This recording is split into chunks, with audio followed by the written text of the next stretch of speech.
Pode começar? Vamos começar então. A aula hoje, o Dr. Lomax pediu a nossa participação, fazer de uma forma mais dinâmica para todo mundo, né, nesse EAD, que não está muito fácil, né, manter a motivação e o foco para estudar. E ele passou para a gente o tema da colostomia. Então, o que eu tenho para passar para vocês a princípio, para a gente poder entender? Até porque todo mundo já ouviu falar, né, da colostomia, o paciente que usou uma bolsa de colostomia, né? Recentemente teve o nosso presidente da República que teve que passar por um momento, né, com a bolsa de colostomia, e é o nosso tema de hoje. Então, esse estoma, esse termo vem do grego de boca, seria, na verdade, uma boca, né? Onde vai estar representada por uma comunicação intencional entre um órgão e a luz. É uma comunicação de propósito, porque se fosse uma comunicação anormal, a gente estaria falando de uma fístula. E no nosso tema da aula de hoje, que é a colostomia, basicamente seria uma anastomose entre o colo e a pele, né, da parede abdominal, né, para poder desviar esses resíduos, né, que até que chegue às condições que permitam recuperar essa continuidade intestinal normal. Certo? Então, essa anastomose, esse estoma, pode ser feito entre uma víscera oca e a pele, como é o caso aí da colostomia, ou até mesmo entre uma víscera oca e outra víscera oca, certo? Um exemplo clássico, eu peguei alguns exemplos clássicos antes de entrarmos no tema, que é o da traqueostomia, que seria um estoma respiratório, né? Onde eu estou fazendo uma comunicação entre a pele, uma cânula, né, um tubo, e a traqueia, e a tráquea, para o paciente poder respirar melhor. Mas tem os estomas alimentares, que seria o caso, por exemplo, numa gastrotomia ou jejunostomia, onde são inseridas sondas com o propósito de alimentar o paciente. Seja porque esse paciente teve um tumor irressecável de cabeça, né, de esôfago, né? Então, ele não pode ter essa alimentação por via oral, é feito essa sonda diretamente no estômago. Até coloquei uma foto aqui para a gente pegar, né? Então, tá lá para receber o alimento. E justo esse alimento pode até mesmo ser batido numa liquadora e introduzido por essa sonda diretamente no estômago do paciente. Pacientes também com transtornos neurológicos, né, que afetam essa fase da deglução, né? Então, o paciente tem uma disfagia e aí esse paciente pode acabar broncoaspirando, né? Então, broncoaspirações de repetição. Então, às vezes, é melhor colocar uma sonda para alimentar o paciente diretamente no estômago. Essa comunicação, nada mais é do que um estômago, né? E aqui uma comunicação entre o jejum, né, e o ambiente exterior, para o paciente receber a alimentação também. É claro, não deem o foco aqui para essa drenagem, né, para esse tubo de drenagem. Nosso interesse está aqui, a alimentação diretamente na porção do jejum. Diferentemente do estômago, aqui ele já não vai receber a alimentação, essa batida, né, que eu posso bater no liquidificador e dar para o paciente. Porque o jejum, ele não tem aquela barreira gástrica imunológica. Então, aqui, o preparado, né, o alimento já vai ser um preparado industrial, né? Então, é diferente da alimentação gástrica. Mas não é nosso foco, é só para dar uma introdução. Esse aqui, sim. A colostomia, sim, esse é o nosso tema. E o estoma da colostomia é o que a gente chama de estoma derivativo, certo? Então, eu posso estar falando desse estoma tanto para ileostomia, né, que vai ter uma característica mais diarreica, né, é um pouquinho mais difícil de cuidar desse estoma do ilho, né? E eu vou estar falando da colostomia. E aí sim, já vai ser um conteúdo mais de fezes mesmo. E até o paciente tem um pouco de receio, tem um pouco de medo, né, na hora daquele pré-operatório, que o médico vai falar, olha, o senhor vai ter que usar uma bolsa de colostomia por um período. Então, ninguém quer usar, né? Mas, na verdade, até a gente vai ver hoje que não é tão difícil de tratar ou de cuidar, né? Os cuidados são bem tranquilos. É claro que deve ser desconfortável, mas não é nada assim de outro mundo, não. Para ter todo o cuidado necessário com limpeza e etc. Tá? Acontece o quê? Qual que é o objetivo dessa comunicação aqui? Aqui o objetivo é poder desviar os resíduos, né? Porque provavelmente o paciente teve que seccionar alguma porção do cólon, etc., alguma obstrução, tumor. A gente vai explicar daqui a pouquinho as causas. Mas o objetivo principal é desviar esses resíduos até que a porção do intestino, né, já tenha condições que permitam a continuidade intestinal normal. Então, até a gente vai desviar, né, o trânsito até que esse intestino se recupere, tá? E essa colostomia nada mais é do que uma comunicação entre o cólon e a pele da parede abdominal, tá? E tem que ficar claro isso também, que ela é mais fácil de lidar do que uma ileostomia. Porque a ileostomia, o conteúdo já é diarreico, né? Um conteúdo mais ácido, né? Mais básico, que acaba lesionando a pele, é um cuidado diferente, tá? E essa colostomia, o local dela também é muito importante. Não é só meter lá uma bolsa em qualquer lugar do abdômen, né? Tem um local certinho. Por quê? Como é uma bolsa, e essa bolsa a gente vai mostrar para vocês daqui a pouquinho, que ela é tipo adesivada na parede abdominal, né? Então ela fica colada ali. Então recomenda-se que o local adequado seja na parede abdominal anterior, lógico, né? Onde não tenha pliegues, certo? Porque esses pliegues podem até impedir o selado da bolsa na parede abdominal. Então, um local adequado é através do músculo reto, certo? Um pouquinho ali, ligeiramente inferior ao umbigo, né? Como vocês estão vendo aqui nesse desenho, né? Na operação de Hartmann, inclusive, né? Justa mais ou menos nessa região, tá? Claro que também vai depender do local da lesão ou da obstrução do colo, né?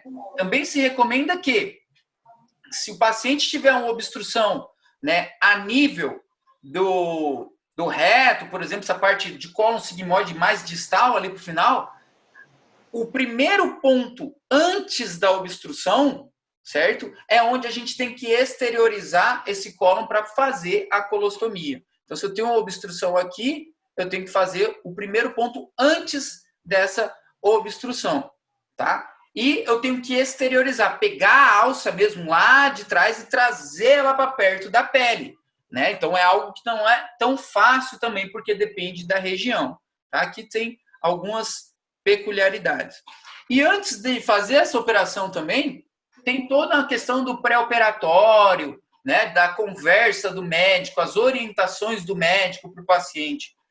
Onde nesse pré-operatório deve ser avaliado o estado nutricional do paciente, certo? Onde, claro que o paciente vai ter um grau de desnutrição, né? Porque pensa só, vai alterar, então já depende do grado nutricional do meu paciente.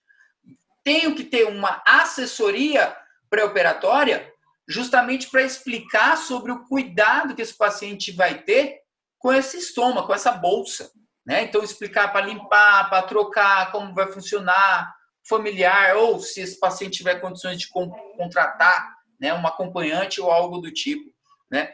A colonoscopia é indicada em alguns casos para excluir lesões sincrônicas também, isso é importante, e sempre uma fluidoterapia, tanto no pós-operatório e o tratamento para dor com a analgesia, tá? E continuando, nossa amiga Tailine vai continuar. Bom, eu vou falar um pouquinho sobre o porquê fazer, dado fazer. Geralmente a gente vai fazer para ter um desvio do conteúdo, né? Vamos desviar esse conteúdo fecal para não estar passando pelo local, ou então porque vamos desviar uma obstrução, ou paciente traumas, quando o paciente tem um trauma por uma arma branca. Então a gente vai fazer uma colostomia para não estar passando conteúdo fecal naquele local, para ter uma cicatrização.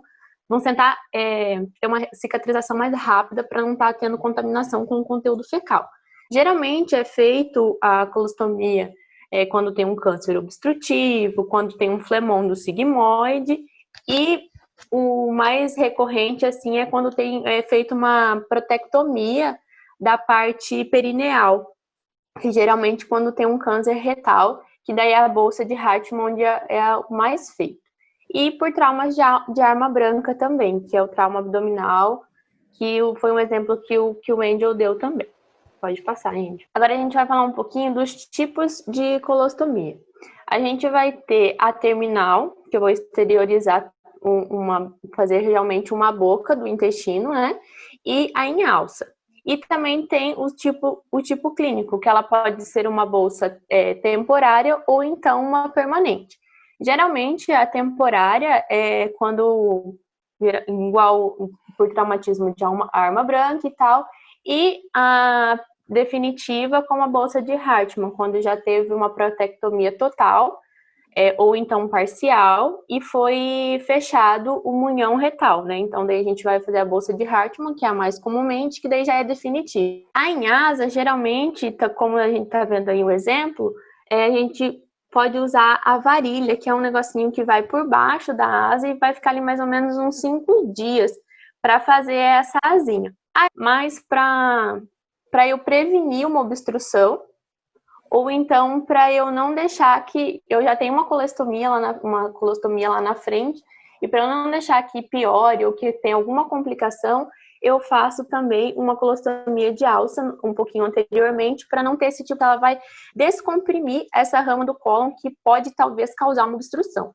Pode passar. Aí aqui a gente tem mais 2 fotos exemplificando uma colostomia terminal, né, que tá a boca ali mesmo, e uma colostomia alça. E essa aqui é a varilha que eu falei para vocês.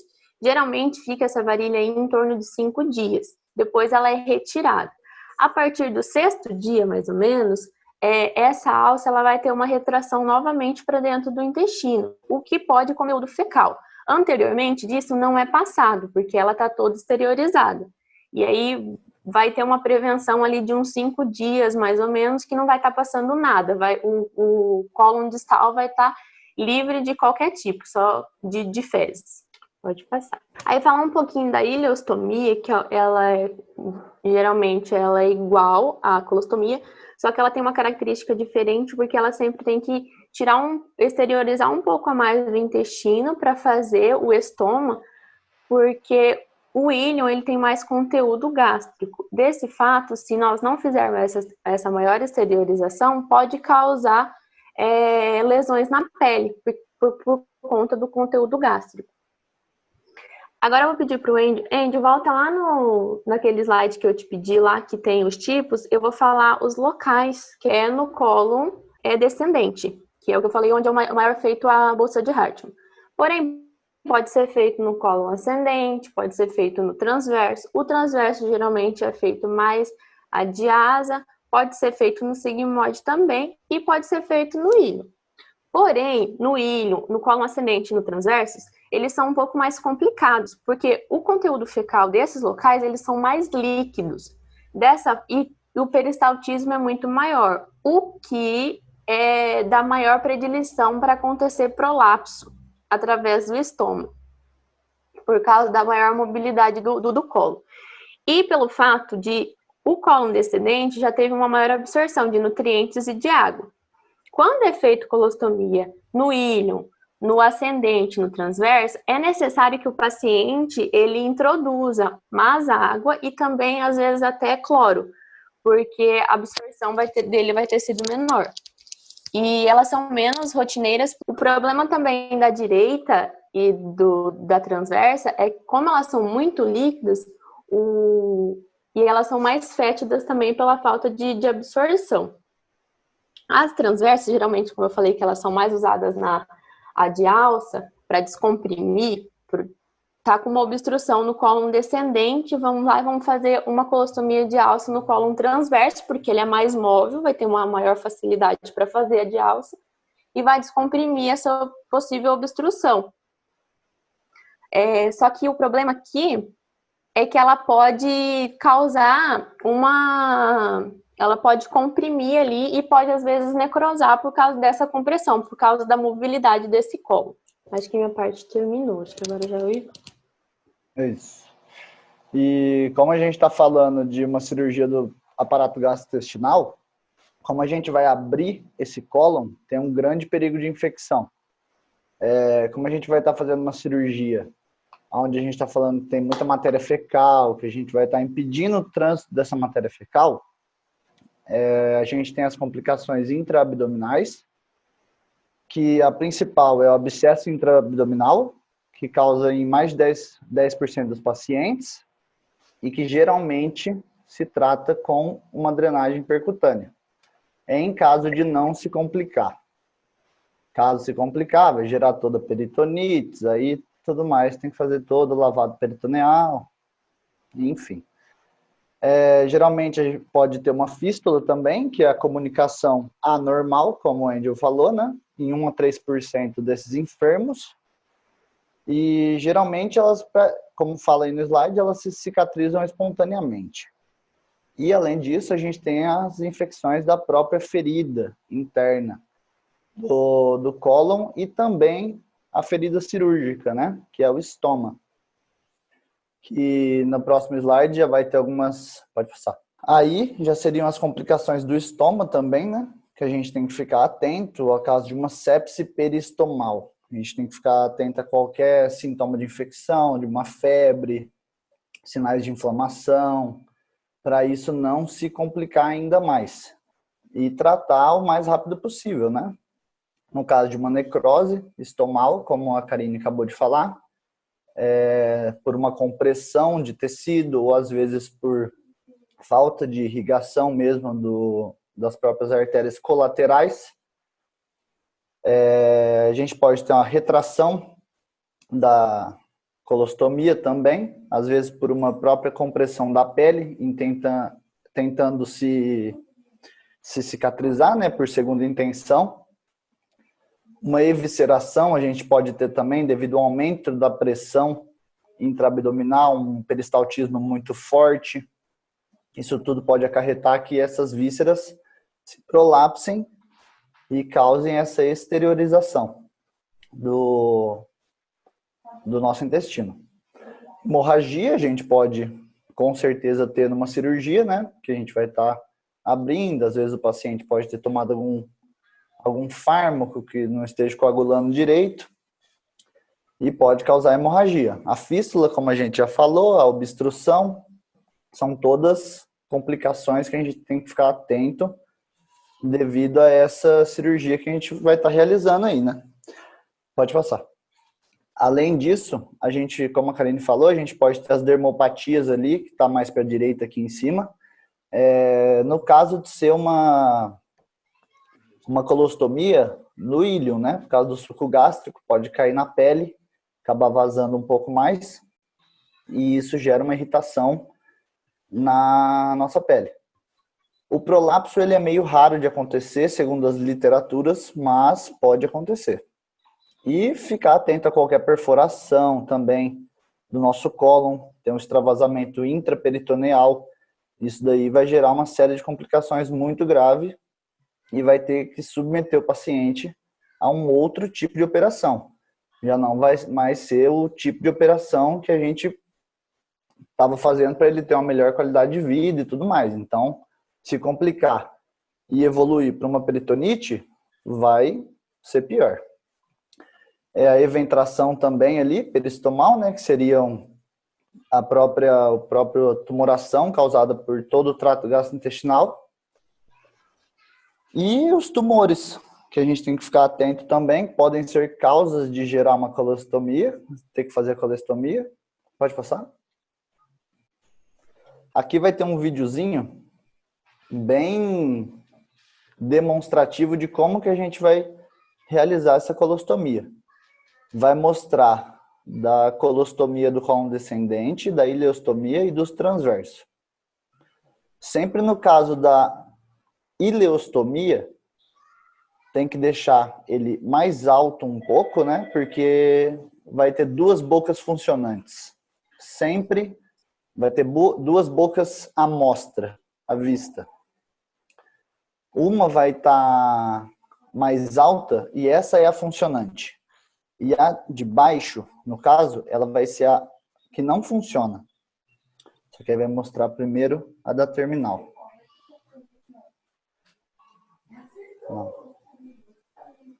Essa, no caso, é a transversa, né?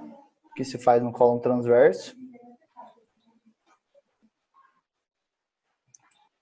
Essa daí é a terminal, que geralmente se faz por uma devido a uma extirpação do reto. Geralmente pode ser definitiva também, o paciente vai ter que viver com essa bolsa de colostomia pelo resto da vida. E, a princípio, é isso. Agora o Andy vai voltar a falar aí pra gente. É o seguinte, alguns cuidados que tem que ser feito no pós-operatório com essa bolsinha, né? Tanto para colocar na hora de trocar ela, né? E até para o pessoal conhecer como que ela é. Essa bolsinha aqui, esse diâmetro que vem aqui é para regular, entendeu? Porque depende de cada paciente. Essa bolsa pode ter até para o paciente pediátrico. Algumas crianças têm que usar essa bolsinha também.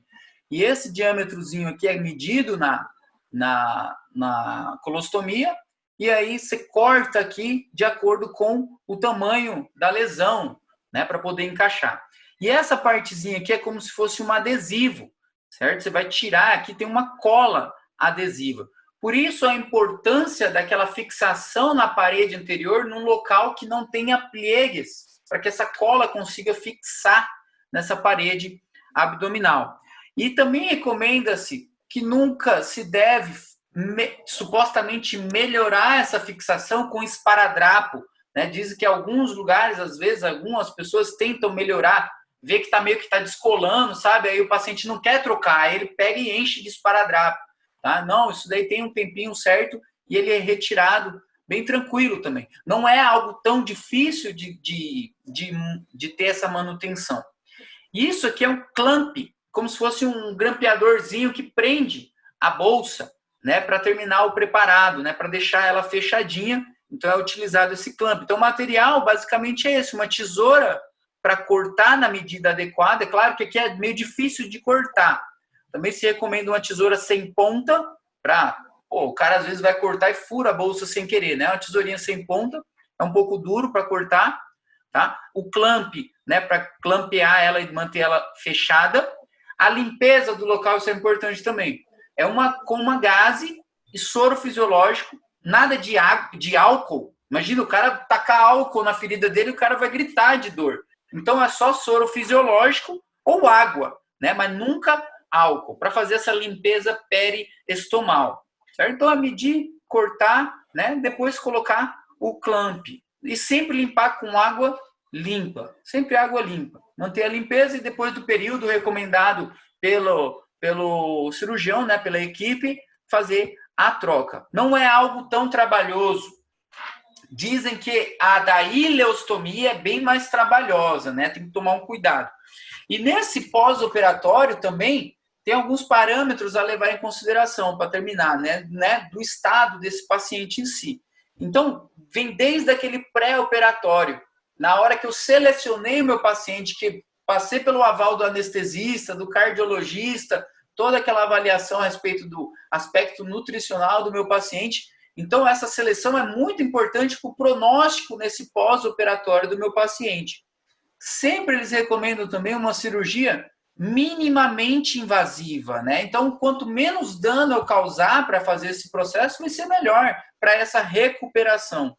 A fluidoterapia, como eu tinha falado lá no começo, aqui de novo, né? Então, essa fluidoterapia perioperatória, a nutrição enteral, recomenda-se, inclusive, que ela seja de forma temprana também. Então, quanto antes, né, voltar com essa nutrição enteral é melhor.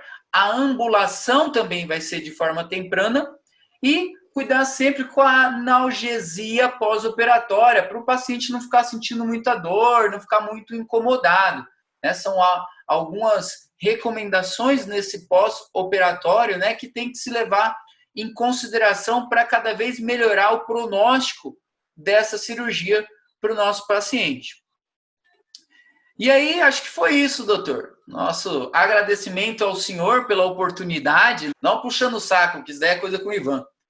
Mas a aula do senhor é muito boa, entendeu? É uma das aulas aí que a gente consegue parar para sentar e assistir de forma, né, de conseguir fazer uma pergunta, de tentar participar um pouco mais. A gente vê que o senhor tenta, né, vem tentando, se esforçando nesse EAD aí.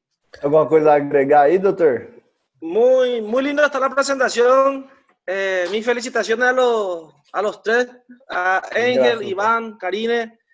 Y le comento si alguien el grupo quiere hacer esto, por lo menos vamos a hacer intercalado para que esto sea bueno y a la vez también practicamos, porque alguna vez ustedes van a estar, así como yo también, dictando clases, probablemente a alumnos, y es muy lindo esto. Muy buena la presentación. Esto es un tema, elegí porque muchas veces ustedes se van a encontrar con pacientes que utilizan estos elementos. Por ejemplo, le va a preguntar cómo es el manejo de una colostomía. Y hoy aprendimos al principio dos cosas importantes. Diferenciamos qué es la ostomía y qué es la otomía. Primero ustedes hablaban de la yeyunostomía. Y es cuando hablamos nosotros de otomía, generalmente es donde hacemos una fístula para alimentarle a la persona. La yeyunostomía, la gastrostomía. Sin embargo, la ostomía es la apertura, es el abocamiento del intestino con el exterior. En este caso, hacemos prácticamente una comunicación con la piel. También aprendimos qué es la fístula mucosa, porque Iván habló de la colostomía más una fístula mucosa. Generalmente la colostomía es la parte funcional y la fístula es la parte donde no funciona. Y eso ustedes en la práctica tienen que aprender también, porque alguna vez van a encontrar dos bocas en la pared abdominal y ustedes tienen que identificar cuál es la parte funcional o no para no errar en colocarle la bolsa. Se les va a hacer a ustedes. Aprendimos también los tipos de colostomías. Pero ustedes como cirujanos, les voy a agregar una cosita nomás. Para hacer una colostomía es importante que ustedes, si es en forma programada, hay que estudiar la pared abdominal de ese paciente. Porque antes de toda intervención quirúrgica, nosotros ya tenemos que tener los puntos donde vamos a exteriorizar esas ostomías. Entonces hay que evitar en las zonas donde existe pliegue abdominal, en los obesos, por ejemplo, hay que tratar de medir, tener los parámetros óseos, porque a veces cuando estamos muy cerca de la espina ilíaca anterosuperior, tenemos problemas en el momento en que se le va a colocar la bolsa. El cirujano sabe también que tiene que tratar de, hasta lo último, de no hacer una ostomía o exteriorizar esa asa a través de la herida quirúrgica, porque eso probablemente la tendencia es que se abra todo y haga una evisceración ese paciente. Más las complicaciones que pueden surgir con esas ostomías. ¿Cuál es el objetivo de esa derivación de la materia fecal? Eso generalmente nosotros utilizamos para proteger a la cavidad abdominal. La compañera Karine, por ejemplo, citó que se puede hacer en pacientes portadores de una neoplasia o cuando surge un traumatismo abdominal con lesión extensa de vísceras. Entonces nosotros vemos en qué momento le vamos a hacer una sutura primaria o le dejamos con una colostomía para disminuir las complicaciones y la mortalidad de ese paciente. Hablaron también de la colostomía, de su manejo, de las complicaciones. Vamos a dejar de lado las complicaciones. Nuestro paciente ya está de alta, está con su bolsa de colostomía. Le voy a hacer una pequeña preguntita. ¿Qué hay que tener en cuenta para que no haya lesión de la piel? Habló Ángel, a mucosa do intestino, ela está preparada para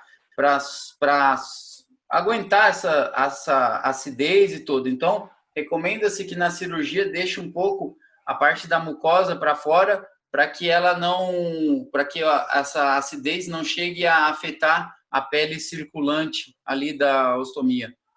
Bueno, uno es eso. Y una de las cosas, acuérdense que esa colostomía va a ser temporal o puede ser que sea definitivo.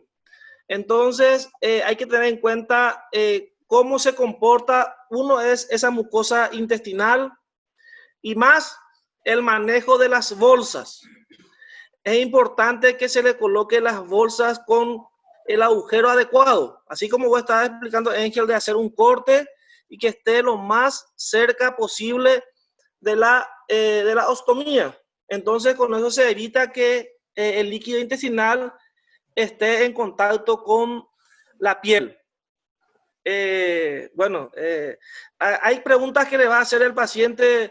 ¿Puedo bañarme con mi colostomía? El paciente no tiene que tener inconvenientes. Se puede bañar con su colostomía.